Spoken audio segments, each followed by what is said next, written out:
Universal Soldier: The Return was supposed to be Van Damme's big comeback. It brought him back as Luc Deveraux and loaded the movie with gunfights, explosions, and a new villain.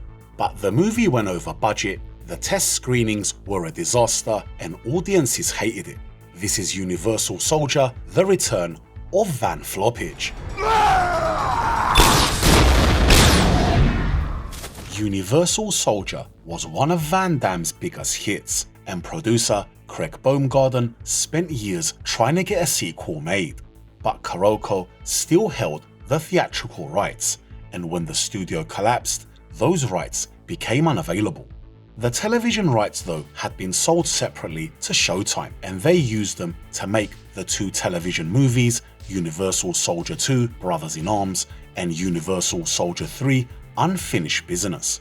Meanwhile, Baumgarten kept chasing the theatrical rights, and in 1998 he and Alan Shapiro finally got them. Once they did, they convinced Van Damme to come back as Luc Deveraux and as a producer. They then started building the sequel from a screenplay William Malone had written called Machine. The story was about a super intelligent computer entering a human body and threatening the world with robotic soldiers. Malone was also expected to direct, as Roland Emmerich wasn't interested in coming back, and several other directors turned the movie down. But Malone wanted a smaller sequel with more horror, while Van Damme of course wanted the big high-flying action his audience was expecting. They couldn't agree, so Malone left and Baumgarten and Van Damme eventually gave the job to Mick Rogers. Rogers had already worked as a stunt coordinator, a second unit director, and as Mel Gibson's stunt double, but he never directed a whole movie. Writer John Fasano then took over the script. He kept Malone's computer idea but changed the Universal Soldiers around it. The story would now bring Luke back to normal human life, married to Veronica Roberts and raising their daughter Hillary. Initially, Ali Walker was meant to return, but she was busy filming Profiler, so they killed Veronica in a car accident between films and brought in Heidi Sands as reporter Erin Young. That left Luke raising Hillary alone while working inside the Unisol program as its technical and training advisor. The Unisols he was training were all linked to one computer called Seth. Michael J. White came back from the original to voice Seth and play the human body it moves into after the government decides to shut the program down. He then takes control of the Unisols and tries to create an army of them. One of those Unisols was Romeo, played by Bill Goldberg, who's probably the best character in the movie. I hate that guy. Filming took place near Texas at the abandoned superconducting Super Collider, which became the Unisol facility and housed the laboratory sets. The shoot took over 3 months, but at the end of it, they still had to go back for reshoots. That took them $5 million over budget, but the suits at that time weren't really worried. It was JCVD's first sequel. It would definitely make that money back, wouldn't it? Once they reached the editing room, Van Damme got involved shaping the movie the way he wanted. Then, the test screenings were an absolute disaster, so Sony cut the film to around 83 minutes, hoping to squeeze in more screenings. It didn't work. When the movie was released in cinemas in August '99, it opened in 7th place, making less than $5 million over its first weekend, indicating people weren't interested in Van Damme's sequel. Those who did turn up didn't have much love for it. A lot of them thought it barely felt like a sequel. The story skipped over too much, never properly explained things like how Luke had become human or why he was back working for the Unisol program. Some did enjoy the fights and thought Goldberg was better than expected, while Michael J. White got a lot of praise for his martial arts. The acting though was another matter.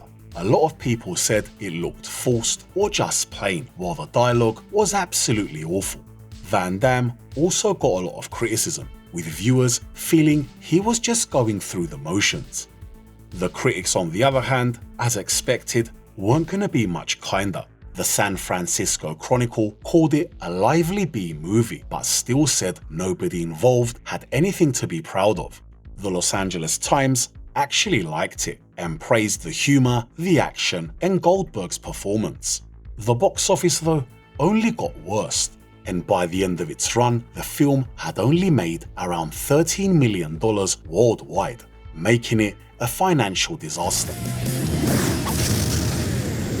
Universal Soldier: The Return. After its cinema run, Columbia TriStar released the movie on DVD. Then Sony released it on Blu-ray in 2009. Now for fans who want to add the movie to their collection, I've added a link in the description below, and there should also be a card popping up on screen to help you check it out. Now, Universal Soldier: The Return, as I said at the beginning, was expected to be Van Damme's huge comeback after his previous movies like Knockoff, Double Team, Sudden Death didn't do very well. When I went to watch this at the cinema, I was really hyped, and I was thinking back then, yeah man, a Universal Soldier sequel. In the back of my mind, I was thinking how they might resurrect Sergeant Andrew Scott or do something that properly continued the original. And then I watched it and I was like, what a disappointment. I was with a mate and we both looked at each other and were like, this isn't what we expected. The original movie was a bit darker, it was a bit more serious. This one felt like a joke or like a comedy. It was way too light, and the story, the way the whole thing played out, for me, wasn't really good. Now, Seth wasn't a bad idea. A computer taking control over the other Unisouls, it could have worked, but I think they just didn't do enough with it. Also, as other people pointed out, there were too many gaps. Like, how did Luke become human? Where's the backstory? What happened in between all these years? Now, the fights were alright. There weren't anything spectacular because, in my opinion, Van Damme was actually a bit over the hill at this point. We all know about his issues. I know he said in an interview around that time that he cleaned himself up and he fought his demons. We all know that's a load of crap because he went even more off the rail afterwards. On the other hand, Michael J. White did showcase himself really well, and I'm surprised he didn't really become a big martial arts star sooner. I know he got his chance with Spawn, but that didn't really go very well. But other than that, he didn't really become a big name until like the mid-2000s. For me, as I said before, my favourite character of this movie is probably Romeo. He was funny, I liked the way he was always after Van Damme, his one-liners were alright. And I think that and the final fight between Van Damme and White, those were the highlights of the film. The rest of it, as a sequel to Universal Soldier, is really forgettable. Now, if you look at it from another point of view, if you look at it just like as a simple, no-brainer action movie, and you forget totally that it has anything to do with Universal Soldier, yeah, it's a good B-grade movie, but only if you look at it from that lens. But once you connect it to the original film, it's not very good. I will say this though, the Universal Soldier franchise did redeem itself when they made the other sequels, or whatever you want to call them, like, what were they? Universal Soldier Regeneration and Day of Reckoning. Regeneration for me was a bit too dark for my liking, but I did really enjoy Day of Reckoning. I thought Scott Adkins done a really good job in there. I think the story was alright. I didn't mind Van Damme turning back as the villain. I enjoyed that it went back to like its darker roots. The only thing I didn't like was that buzzing noise playing in the background. It drove me absolutely mad.